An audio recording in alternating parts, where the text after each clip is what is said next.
What's up, everybody? Hello, world. My name is Damon Williams, and I am the co-host and co-creator of a little show called AirGo. AirGo Radio and Media is rooted in Chicago, but we are focused and center issues of radical politics and culture worldwide. Every week, we have conversations with strong voices who are reshaping the culture of our cities and world for the more equitable and creative. I am out here without my usual partner in liberatory crime. Daniel is back home in Chicago, but I was out here for a very, very special event that happened yesterday at Howard Law School with the Rising Majority, an event with the squad. So I got some guests with me, and we're going to talk about that in a minute, but just give a little bit of context of what happened yesterday, who I am, and why we're here. So Ergo, like we said, is based out of Chicago, and it's almost about 5 years old now. It started in 2015 as there was this overlap and of emergent movement that was just like so obvious and so captivating to anybody who had eyes, who cared to pay attention. And at the intersection, we found that young people, particularly who were participating in alternative education spaces and community cultural spaces, were also closely connected, if not the same exact young people who were responding and developing resistance movements and political action in the streets, namely under the banner of Black Lives Matter, the movement for Black Lives, but obviously this work for liberatory justice goes wider than just that formation, but that was always at the center. So for about 5 years now, about 230 or so episodes, we've been having great conversations with different artists, activists, thinkers, educators, cool niggas, almost kind of cool niggas, trying to document and build a living archive of what's been going on, not just in Chicago, but how that connects to this transformational time in the country. Because one of my inspirations when me and Daniel met up is as a young person who was participating myself as an artist and activist. Fred Hampton, being from Chicago, was obviously someone who was iconic to me. And so just looking on the internet or looking on YouTube, if you put it all together, there's like less than like 100 minutes of his voice that is recorded or that exists on the internet, at least that I can find, right? And that feels like a great tragedy. So as we were amongst young people who may not have yet be seen as historically significant, they seemed historically significant to us. And so we wanted to document their story from their subjective position and put those stories in conversation with each other, and then have an archive that future generations can look at, right? So 20, 30 years from now, I would love folks to know who was Paige May or who was Jamila Woods. You know, whether we're talking about Saba or Raven Lene, or we're talking about Charlene Carruthers. There is a beautiful nexus that Chicago represents, but it also connects to all the spaces, including the space we are at now, Washington, D.C. So part of how I'm here is the Chicago formation or ecosystem was really codified, at least on the political side, through this coalition called the R3 Coalition, Resist, Reimagine, Rebuild Chicago.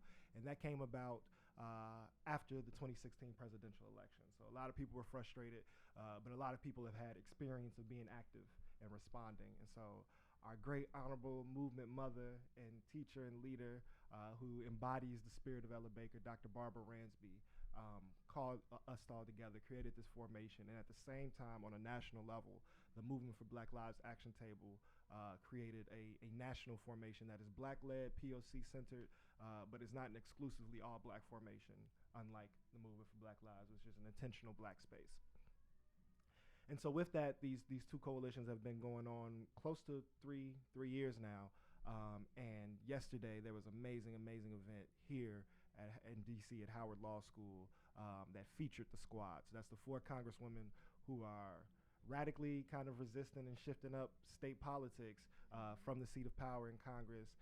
Obviously AOC, Alexandria Ocasio-Cortez, Ilhan Omar, Ayanna Pressley, and Rashida Tlaib. And they were in conversation also with a lot of activists around the country, and I was honored and privileged and fortunate enough to host and MC that event, not only live in the space, but it also streamed across the country on Democracy Now! And Now This. So that's a little bit of who we are and why we're here. And it was really an amazing, beautiful event. I think I want to acknowledge like the historical significance of four POC Black and brown women who were not just like identically Black and brown, but radically black and brown and liberatory, as you know, we're talking about Palestine, as we're talking about capitalism, we're talking about imperialism, and they are within a position of power, like I said, resisting and opposing harmful anti-democratic state power. So the Rise of Majority, visit that, theriseofmajority.com, take our pledge to go organize your people, because it wasn't just about being in the awe of the celebrity of these phenomenal women. It was about calling in all of the people who are for life, who are for liberation, who are for people, and are dismayed by our mainstream political reality right now. And so visit that, theriseofmajority.com, take our pledge, squad up, and then just connect to all the organizations that exist in the Rise of Majority Coalition, or start your own, organize your people, go make a mixtape, go put a banner up, go have a meeting, go have a dialogue circle, go love on some babies. It's really that simple, right? And so as we're here, there is a new formation that very excited to talk about on AirGo Radio. But also I think we just have young dynamic people who some I'm just meeting, some I am familiar with. So I'm gonna let you introduce yourselves, and then we're gonna be in a little bit of conversation. I'm really excited to talk as much as possible and document what's happening with We Are Dissenters. But I know and then can assume that y'all are connected to or have ideas just about other things happening in the world. So tell a little bit about yourself, and maybe, I don't know, I hate school, but if you want to say what you're studying, if that feels interesting or significant to the world, that space is available. But please introduce yourself to the people here. Oh, and shout out Eden for having us. I'm very sorry. Thank you, Jamil. Thank you, Eden DC. This is a wonderful, beautiful space. For those who are not watching from their stream and that are coming to it from the AirGo audience, know that this is an amazing space. If you're in DC, this is a radical hospitality, or a hospitality space for radical. I messed up their tagline because I'm new, but that's the idea. And I didn't know that shit existed, and that's hot fire. I see a taste of power and waiting to the midnight hour over in the side. So the black radical tradition is in this space. So that means I feel comfortable and at home. And so, you know, it's hard to like mix our tradition and our values with capitalism. And I'm in here looking at it, and it seems like it's happening better than I've seen anywhere else. So this shit looks fly. So beautiful, beautiful black people, please introduce yourselves to the world and let them know who's here. Hey, peace, y'all. My name is Destiny. Destiny Harris. I'm an organizer, police abolitionist, environmental justice organizer from the west side of Chicago. Gang. And I am currently here in DC because I attend the illustrious Howard University, doing a little student organizing on campus around militarism, continuing my work in police abolition, and jumping into the new field of environmental justice work is what I've been doing recently. And also, I'm a poet, an artist, an organizer, and so all of those things have intersected for me since the moment I stepped foot into the organizing world in Chicago. And so, yeah, I've been throwing down for a few years. Know Damon from doing a lot of work, from doing like organizing in the city of Chicago. That's a little bit about me and who I am. My name is Folashde Fashina, and I study at Howard University as well. My primary source of study is interdisciplinary studies, and in that, I focus on bioethics, specifically because I plan to become a physician in the future, and I want to be a physician that focuses on the health disparities faced by marginalized communities, but specifically Black women. And I felt like focusing on bioethics would be the best way to be a well-rounded physician. Aside from that, I also advocate for LGBTQ plus issues across the world, anti-militarism, and things, and anti-police, just anti-police, not even like, because you know a lot of people, they try to like face theirs about like restructuring the police department, all that. We're getting rid of it. Like, period. But basically I just advocate for the people who don't have voices to advocate for themselves and need voices to advocate for themselves. Hello, my name is Nasir Kumar Pouncey, and I'm a freshman architecture major at the illustrious Howard University. Y'all gonna keep throwing this illustrious. Yes. We know y'all go to Howard, all right? You have to say illustrious or it's not right. They take away my diploma if I don't. What y'all illustrating? No, I'm just hating. They're watching right now, so you have to let them know. I have a double minor in Spanish and African American studies, and I'm from Atlanta, Georgia. I have some organizing protest experience over down there, and we just recently got involved at Howard University, so I'm very excited to see where this goes. Well, I'm invigorated right now. Not only was yesterday an amazing day and it felt historical and energizing and recharging, but being here with y'all right now is actually super exciting. It would probably have been corny if I came up here by myself. It's kind of funny. We started this show and we used to use the language like strong young voices. It was very much about like we're the young people at the front line, and then like we got consistent and committed, been doing the show for a while, and I looked up. I'm not that young no more. So, so I encourage y'all. I appreciate y'all. I do encourage you, but I appreciate y'all for bringing a little bit more of a youthful spirit. And what really excites me before we get into conversation is hearing all of y'all say you're going into or starting your formal, institutional academic life with the lens of abolition, right? Like I did not get that until I left that space, and I needed, some of the educational space to like prepare me to understand it. But it really, I'm happy and proud of y'all, but it also feels like a successive movement that young people, that was not the case 5 and 10 years ago of young people going into institutions with that type of logic and that type of consciousness. So I am excited and affirmed right now. All right, let's chop it up. So we have a tradition here at AirGo. It's a 2-part question that we're gonna ask all of you, and take a second to think about it if you need it. But in this time, and define time however you will, Social construct. It's a social construct. So it could be this day, this hour, this season, this lifetime. In this time, how is the world treating you, and how are you treating the world? Dang. This is how we do it. Such a heavy Wow. question. It is. This is start off. Yep, let's warm this space up. In this time, how is the world treating you, and how are you treating the world? Yep.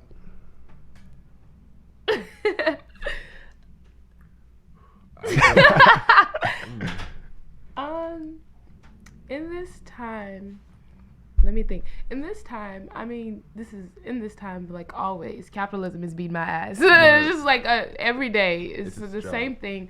In this time, the world is actually like teaching me a lot of lessons, getting into this new work of anti-militarism, anti-war. It's kind of expanding my organizing on kind of like an international scale. Because, like I said, I got into grassroots organizing through organizing directly with local issues happening in Chicago. And not that those issues are unique to Chicago. They actually exist in a lot of urban communities, Black and brown communities, poor communities across the states, but really expanded my scope beyond how these issues just affect us domestically and how these issues affect us, internationally, and like international Black collective struggle and what that looks like. So the world has been opening my eyes to that, learning a little bit more about that. And what's the second part of the question? How? So how are you treating the world? No, how's the world treating you, and how are you treating the world? I think I'm treating the world good. I mean, I'm organizing, fighting, like demanding people be treated like people, and also like demanding we give back the resources that belong to the earth, and treat the resources that belong to the earth as if like they don't last forever, and so I think I'm doing my little part to make the world a better place. At least I hope so. Right. And doing this work, because at the end of the day, we're fighting for all people in this work, and like my liberation is tied to Nasir's liberation. It's tied to the liberation of folk in Hong Kong. It's tied to the liberation of everyone. Yeah. So, yeah. Word. Oh, you can go. Okay. For me, I don't really.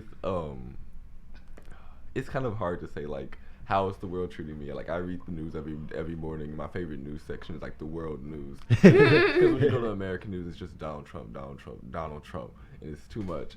But like as far as it goes with how the world is treating me, I feel like I can really only speak on the world around me and how that's treating me. And right now, the world around me and my environment is treating me very well. I'm being exposed to a lot of new activists and people like yourself, David, and like just really making great connections to network and seeing something disinterested really come off the ground and like to form into a movement, and it's just been lovely. And I feel like I'm just like Destiny, treating the world pretty well. I do my part. I feel like I'm putting goodness into the world. Personally, whenever I speak of like how the world is treating me, I also like to look through the scope of my travels, because I've done a lot of like world traveling and things of that nature, and through going to other countries and stuff like that, it's been like a different experience compared to how my day-to-day life is living in Texas, which I didn't say that's where I'm from, but I'm Shout from out. Texas. Shout out to And I feel like the world, as both of my co-hosts have said, the world is teaching me plenty of new things. Being able to immerse myself and see other cultures is teaching me things that can be applied to my own advocacy and organization. And it's really teaching me about the strife and struggles that other people go through, that a lot of the times through American exceptionalism and centralism, you don't really get to see in your own personal day-to-day life. And I personally feel like that's very important, because a lot of times, even though we like to believe that we're doing things for like everybody across the world, and that that we're very different from like the other Americans in this country, it's a very common thing for Americans to be only concerned with what directly affects them. And I feel like the world has definitely taught me about how everyone else's issues are just as important as mine and can be focused on as well. Through that, I feel like I'm treating the world relatively well since I've learned those things. Yeah, that's good work. No, yeah, I mean, again, I'm very proud of y'all. And so, actually, let me do it formally. So, Destiny, you don't know this, or maybe you do, but AirGo, we formally use gas as a practice of facilitating it. So I'm gonna gas you up a little bit, and sometimes that makes people uncomfortable. So I just wanted to like give you heads up. Now I'm gonna do it anyway. Yeah. But I'm gonna gonna gas let you know. up. And then also, as I gas you up, maybe could have said this before, Mike, but I trust you to also co-facilitate this conversation. I don't have to be the only question asker. You actually know the guest better than I. So you have the power to shape this conversation with me as we go through it. All right? Cool. So now the gas. Oh man. I am so, we don't know each other like super duper well. Yeah. But we are familiar, and we have shared space, and I'm so extremely proud of you. You're living and walking and moving in an amazing way. And actually, it might have just come out yesterday. I've been traveling a lot, so my like sense of time is disoriented. But we have an episode coming out with Debbie. And we talked about you significantly in that, right? Because, we kind of came out in this conversation, and also your name came up like just drinks around the bar last night.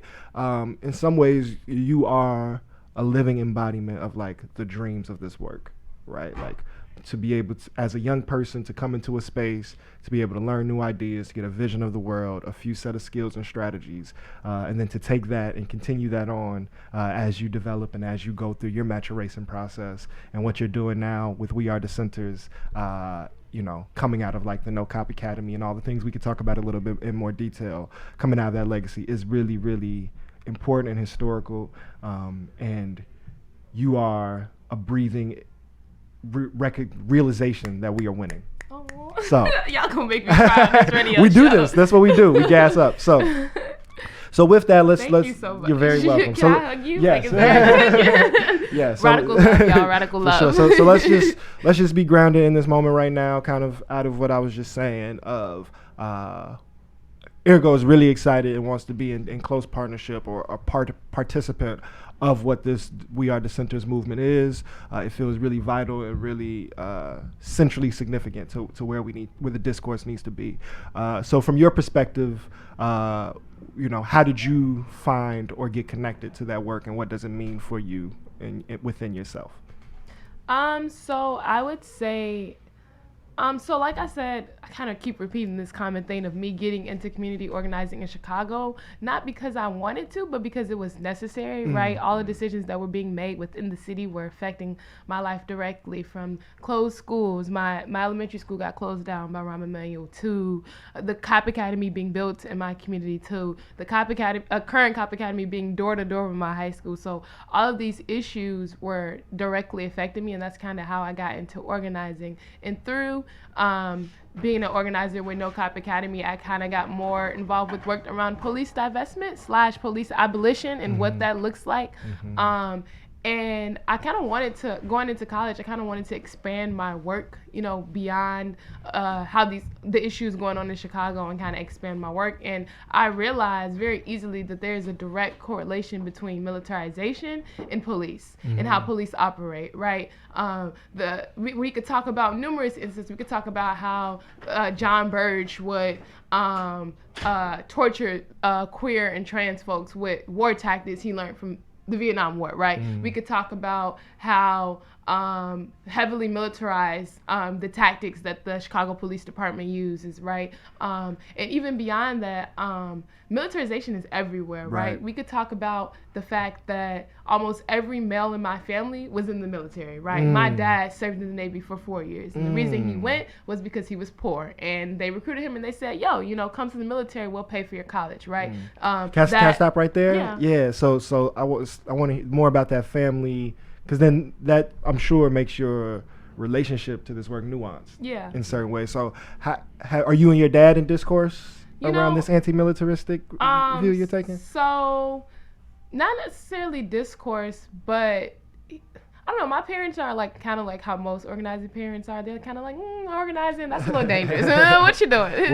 More just worried about you. My grandma called me the other day after we had led a banner drop on Howard's campus, and my grandma called me the other day when she found out about it, and she was like, you're in school to get an education, not to lead a revolution. And I was like, well, I can do both at the same time.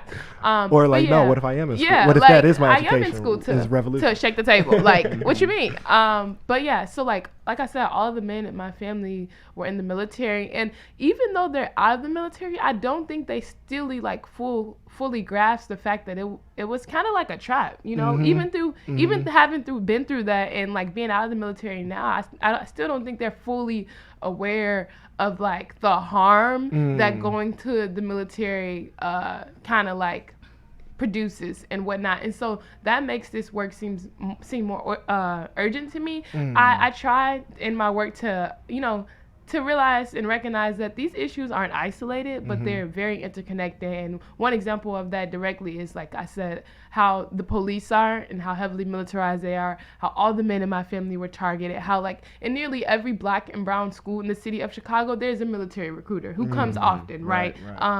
And just recognizing that, you know, this work is connected. And like I said, more recently, I've gotten involved with work around environmental justice and the Green New Deal, and how like climate change affects communities of color first and most. And like climate change is exacerbated by war, you know? So like all of these issues are heavily interconnected, and that's kind of like... Yeah, our survival depends on it. It's actually not that complicated once you like, want to take a look at it. You know, war kills the earth, right? And kills people. You know, it's just like, it's very all interconnected. And so that's kind of like why this work resonates for me, and kind of how I got involved in dissenters. And Debbie was actually one of the people, since we're mentioning Debbie, who was like, yo, like, you should check out We Are Dissenters, because I had attended the war resistors from New York had led an anti-mill D-mill school back in March 2019, and I was like, yo, this is really dope. Like, what? I never knew this. Like, I know what militarism is, but kind of like putting a word to it, putting terminology to it makes it all the more easier to like process.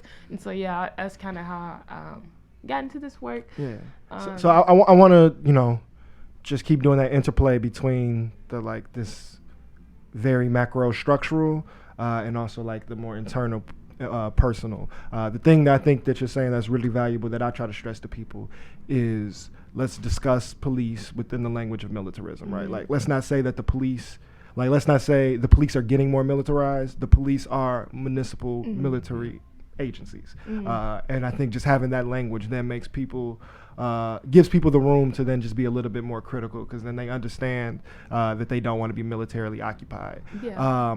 But so I'm gonna put myself in this of like just the complexities of having to deal with the contradictions of like life, right? So as someone who is very committed to the legacy and tradition of Black liberation work, what I recognize as probably a central contradiction to that tradition is the role of hypermasculine patriarchy, right?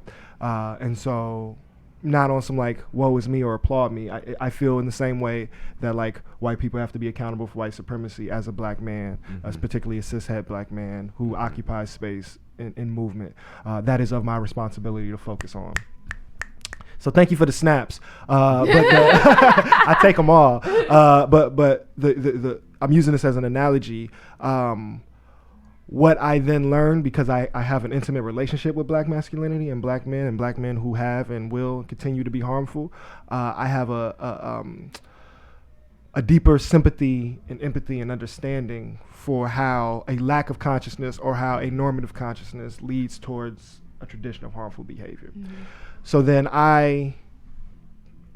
what that leads me, what's really scary about that is if I continue that logic, I then have to see those who are not actually benefiting from but are complicit in white supremacy, who identify as white, similar to like those who are complicit in patriarchy, who identify as man.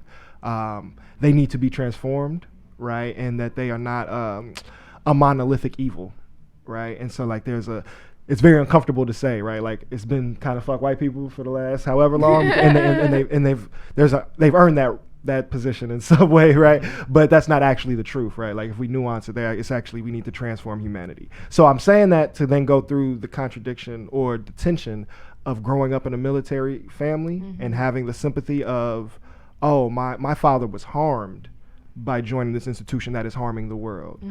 Similarly, police, I believe, are doing a bad job, right? Not in the sense of like they are poor performers, but their job is not good work, right? Like it is dangerous, it is unhealthy, it is dehumanizing. And so, but it's hard to have sympathy for any cop, right? Like it's fuck 12. I should get that tattooed. That should maybe be my first tattoo. Yeah. You got an idea.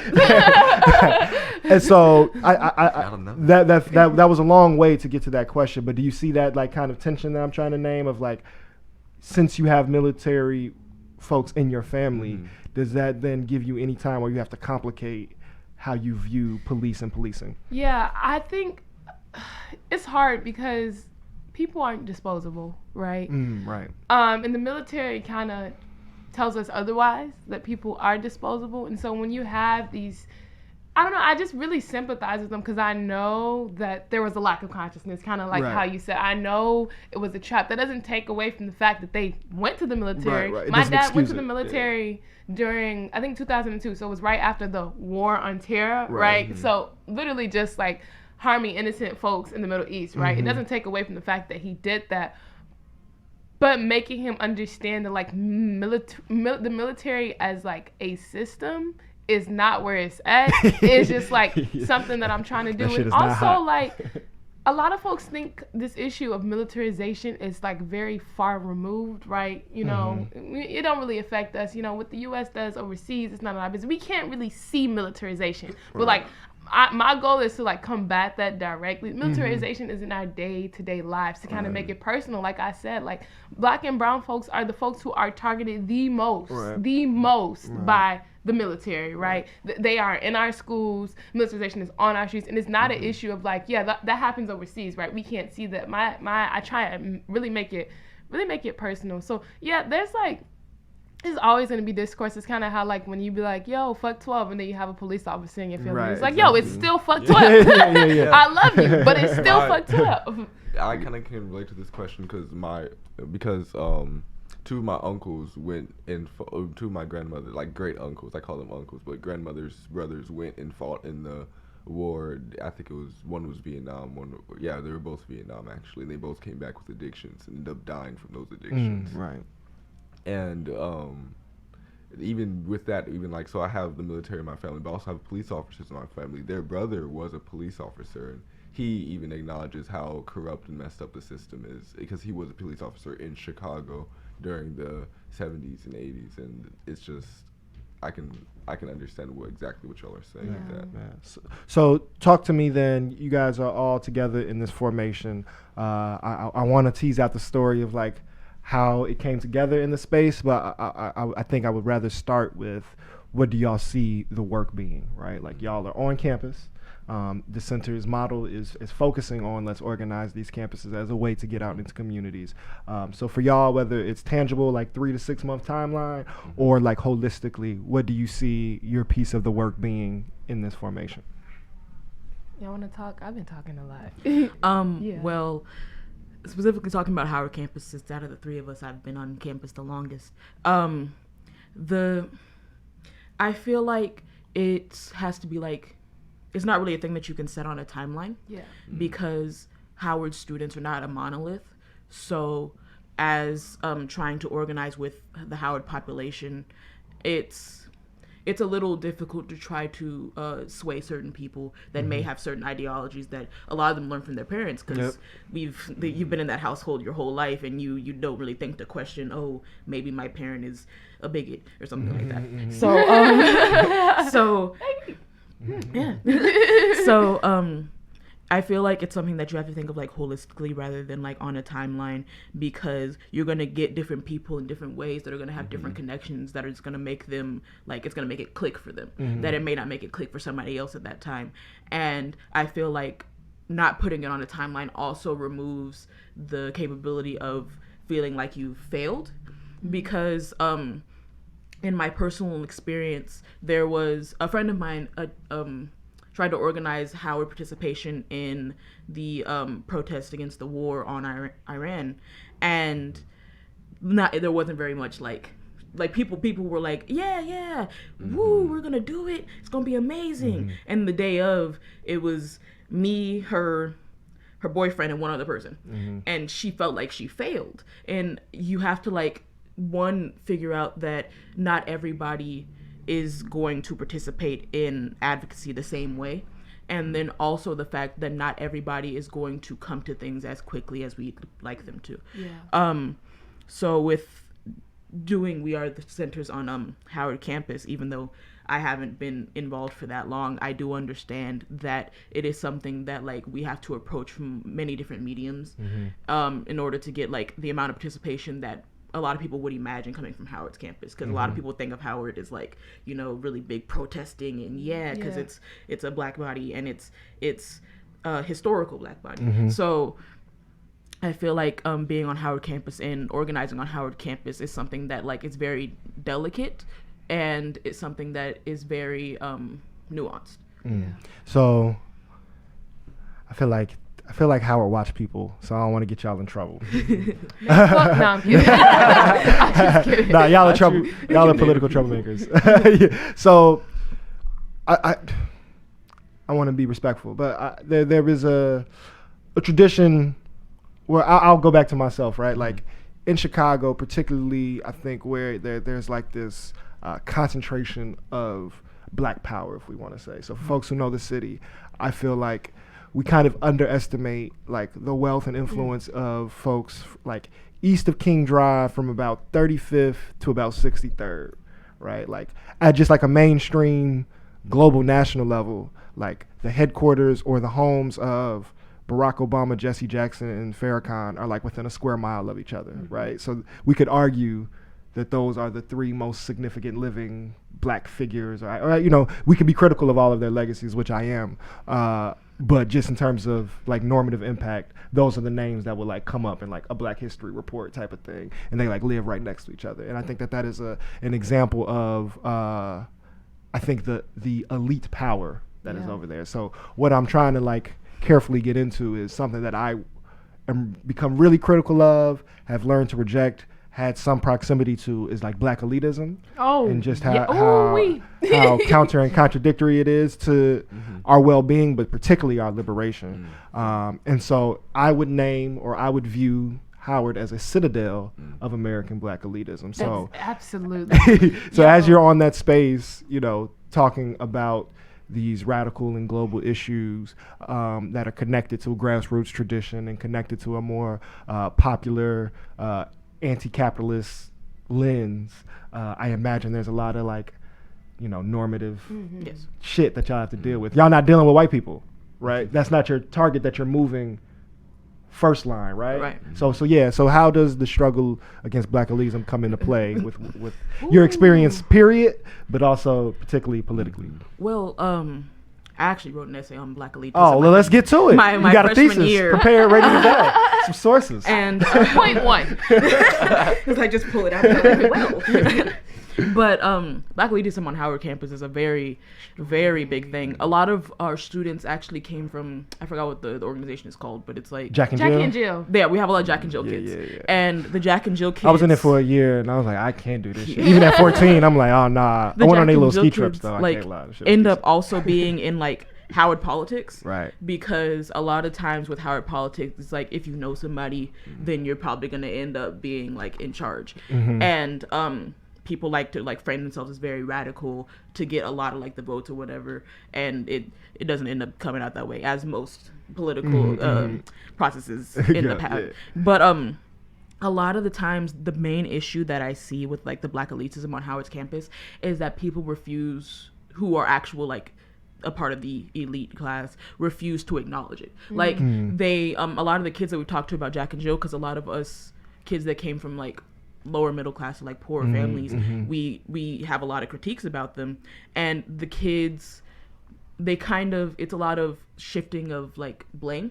So they're like, it's not my fault that my parents were wealthy and put me in this. Like, this has nothing to do with me. That sounds familiar. Yeah.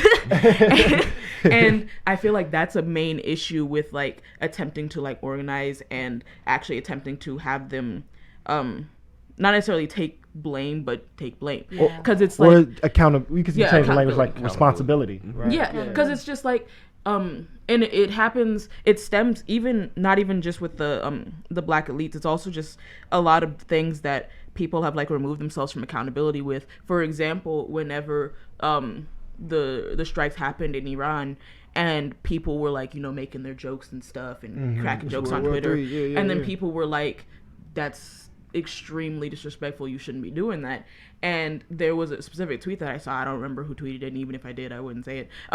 She said like, how are you guys gonna get mad at us for cracking the jokes? Like, I'm a regular person from a regular city, I didn't do it. And it's like, okay, just because you didn't directly do it doesn't mean that it's okay for you to like make jokes about this. By that logic, white people can make fun of Trayvon Martin or lynching. I didn't shoot him. Yeah. Like, no, like, that's not. And like, that's not okay. And I feel like people need to start taking responsibility and holding themselves accountable for the participation that they have in the Black elite class, instead of like making it to where like kind of creating a disconnect between them and what they're benefiting from. Yeah, I think I'm not even finna lie. Like when I was like at the dissenters training, and I was like, they were like, all right, you're gonna have to take this back to your campus. I was like, oh shit, you know how? Oh, and it's like a lot of other people who were at the dissenters training had multiple people from their campuses, and kind of with me, it was just me. And I've only been here a short amount of time, but what I've seen, there's a general understanding that like war is bad, right? But I hadn't seen a lot of people who were passionate about organizing around this. So I was like, yo, like this might be tough. Like, I don't know if people are really excited about this work. This, that, and the other. There's also like a lot of elitism on campus. I think when coming into Howard, I was like, so I grew up in a predominantly Black neighborhood in Chicago. It's Austin. Like, everybody's Black in that neighborhood. It's one of the neighborhoods that is like has the least amount of like, in terms of concentration of resources and wealth. It's at its bottom tier. And then I went to a very diverse high school.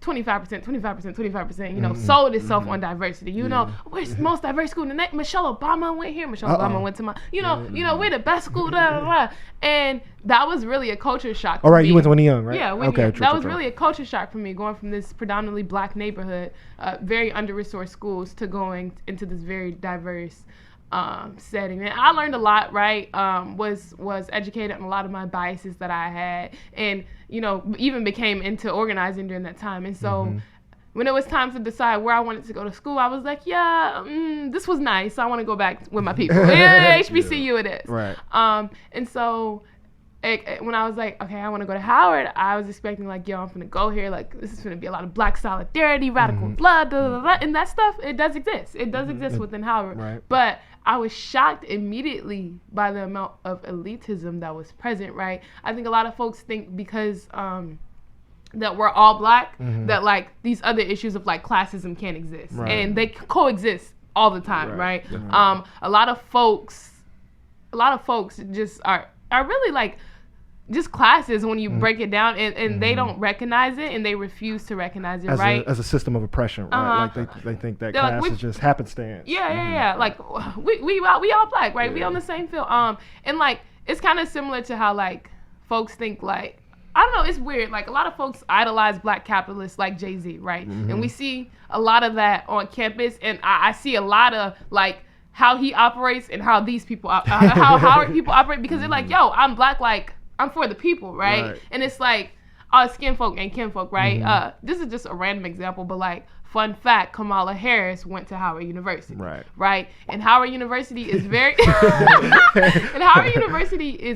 big on, no matter what your politics are, if you went to that university, they will support you.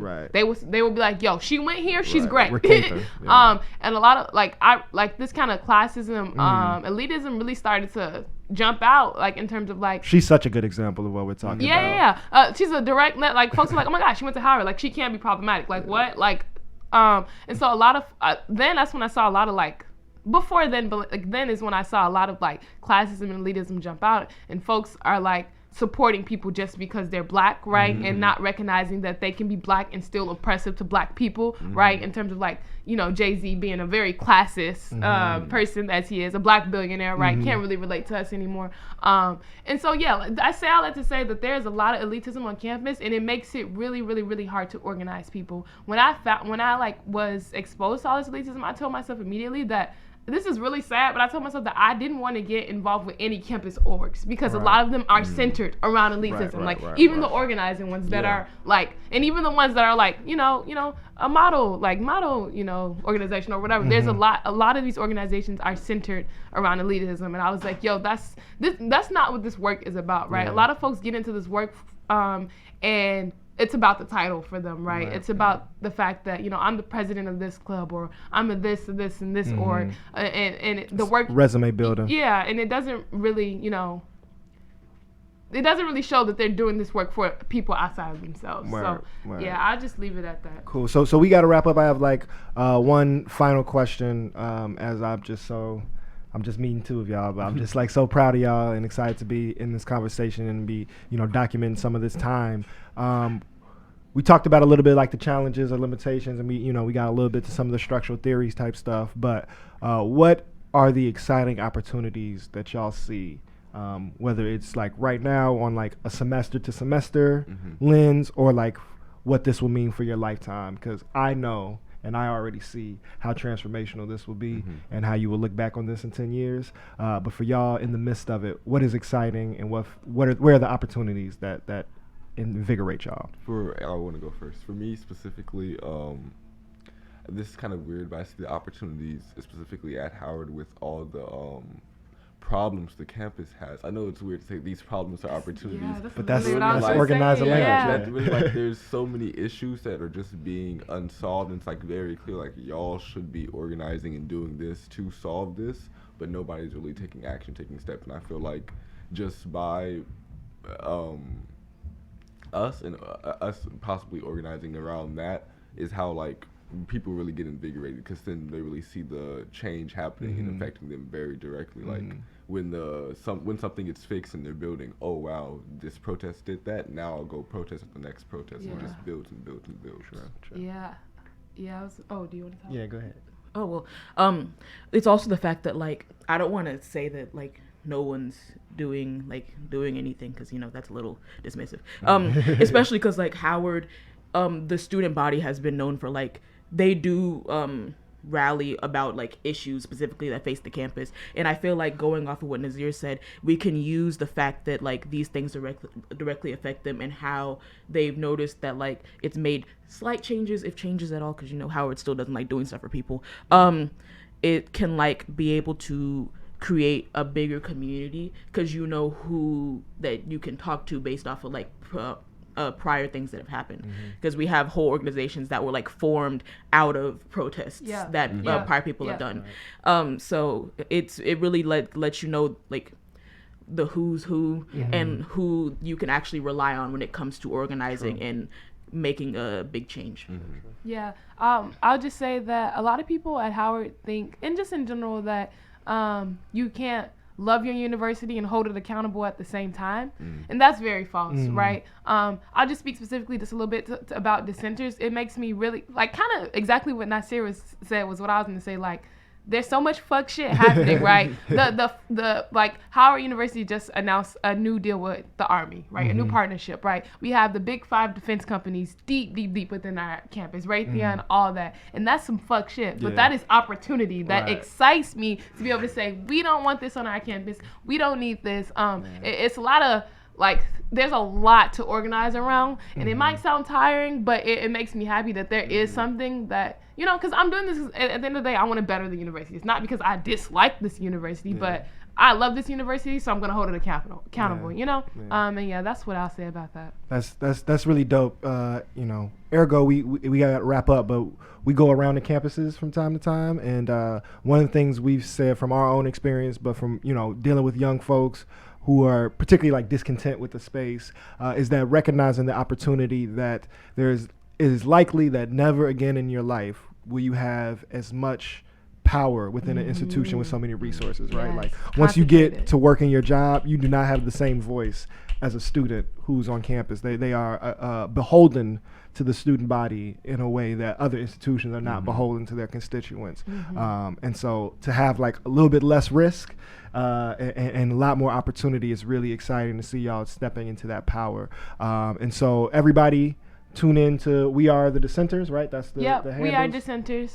We Are Dissenters, and folks can start up this work at different campuses potentially, right? Yes. We want to get this We Are Dissenters on as many college campuses as possible, especially like these top Ivy Leagues that have like millions in endowment and like large billions, trillions, unimaginable amounts of money. And so it's wearedissenters.com. Wearedissenters.com. We Are Dissenters on Twitter. We Are Dissenters on Instagram. Anywhere else you or y'all work like to be found? Any other handles or social media stuff for folks to follow? I'm not gonna plug myself. All right.